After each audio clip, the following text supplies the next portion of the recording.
I have crisis consultant and attorney, Jamie E. Wright. How are you? Doing so well. Thank you so much. How are you?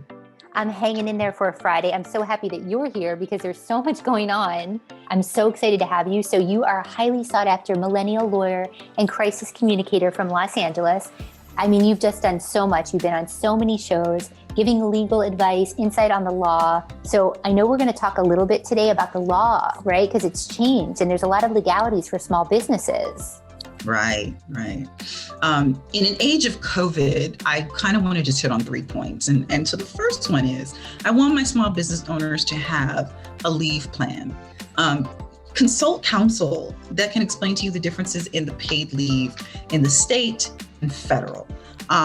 Err on the side of giving your employees the leave of absence, because what you don't want to happen is you end up with a disability discrimination lawsuit because someone says, I can't come into the workplace because of exposure and or because I have a psychological concern about being exposed, because that could be considered a disability under the ADA. And a disability simply means any mental or physical ailment that impacts a major life activity.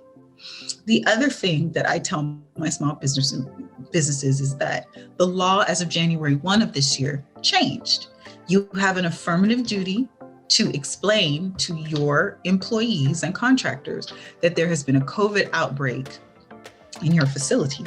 If you don't, then you can be exposed to OSHA liability and suffer stiff penalties. The very last thing that I recommend is that offer work from home. If you have the ability to, give your employees the option to work from home. Unless you consider them, or they're somehow considered, a necessary worker, which in a lot of spaces they're not. If it's work that can be done from home, definitely do that. Also have a transition plan available for what you're going to do in case there is a COVID outbreak in your facility, a cleaning plan, a notification plan, and work with your HR team to put those things in place. Do you anticipate this changing even more laws coming out as we go along? I think what we're going to see is there's going to be a lot more lawsuits around reimbursement of expenses under the labor code. So I think there will be some changes surrounding those areas. Yes. Okay. I want to talk about a hot topic. I feel like travel right now. I mean, we're opening up. People are traveling more, but there's a lot of, legalities with travel. Can you educate us a little bit on this? Sure. So, back to my small business folks again, be mindful if you're sending somebody to travel. If they become ill or they get sick and they get sick at the direction of the employer, then you some employment claims as well. Say you have a 60-year-old employee, right? Hey, my 60 plus employee cannot travel and I am good intentioned. I just want to keep you safe. Boom, you're hit with a discrimination lawsuit based on age because you're restricting them from doing the duties of their job and prohibiting them from travel solely based on age, even if you're good intentioned. So be mindful of that. However, for those of us who are just lay people who are travel, consider that if you do become ill while traveling and you understand that there are higher risks in some cities and some states and some areas, there's a doctrine called the assumption of risk. So you may just be assuming the risk if you already know what the numbers are. So it's almost like travel at your own risk in a way, right? It is travel at your own risk. Well, it's so scary. I mean, there's going to be so many things. I know they're talking about like internationally, like there might be requiring the COVID test, right? And the mask requirements. Can we talk a little bit about that? Yeah, so the CDC does require testing for entry and exit for all those who are international. I know like the state of Hawaii requires you to present a COVID test that is valid for 72 hours prior to you traveling into their state. For those who are coming in and out of the country, definitely testing requirements for masks 6 feet apart. You also have a free seat in between you. From you and the other passenger, and you do have to wear your mask at all times. I know now that they're recommending double masking. I don't know how many people are actually double masking, but it may be enforced as you travel. Well, yeah, and it's scary because there's so many different strains now. We don't know, we're kind of trying to figure it all out. It's something new every day. Yeah, there's the UK strain. Now there's a South African strain. And I know here in Southern California, they're saying, oh, we have 2 cases of the South African strain. Oh, but by the way, none of these people travel to South Africa that have the strain. So, the science around it, we're not so clear on, and it seems to be evolving a little bit by the day. But you just be mindful when you're traveling of practicing the social distancing, having hand sanitizers, if you have symptoms, stay at home. And now you can, because here's the thing, the travel insurance has changed, which allows you from the date of purchase through your travel, if you become ill and a doctor says you cannot travel, you can be reimbursed for your flight. Wow. Now, if you're not sick when you're traveling, you get there and get sick, they won't reimburse you. Wow, that's good to know. Okay. So Yes. What are your tips? I mean, what do you recommend for people when they go to travel? Yes.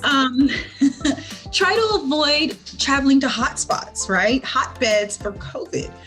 If you are going to travel, depending on how you feel, not everybody is pro-vaccination, and I respect that. The difference is consider the vaccine if it's accessible to you.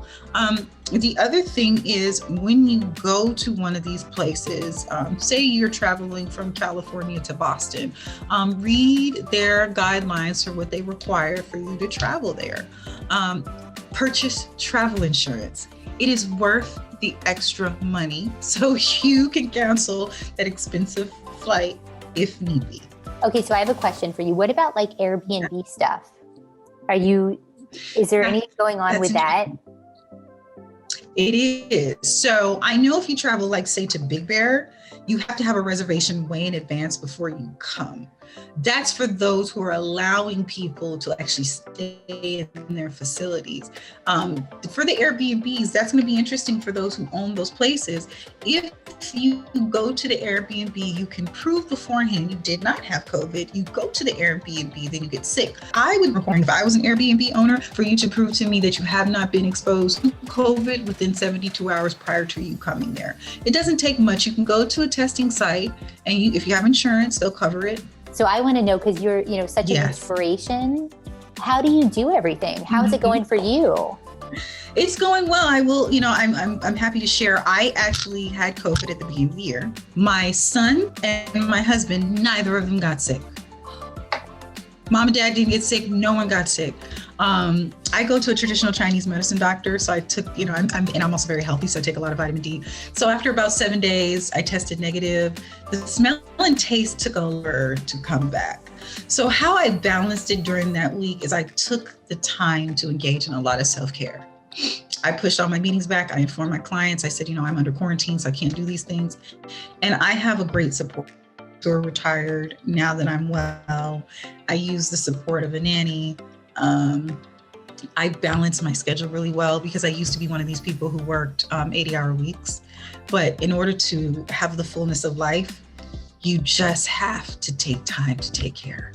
I love that. Oh my gosh, it's so great. Well, you are an inspiration to us. So, okay, so I want to find out, how do people find out about you? If they want to book a consult with you, they want to get legal advice, is it best to go to your website? Yes, go to my website. It's really easy. Jamie Wright, JamiewRightESQ.com. There's a section where you can go find me on the contact information, and it sends a message through new contact directly to my email. And either myself or my lovely assistant will get back to you within 48 hours. We try to get back to people as quickly as we can.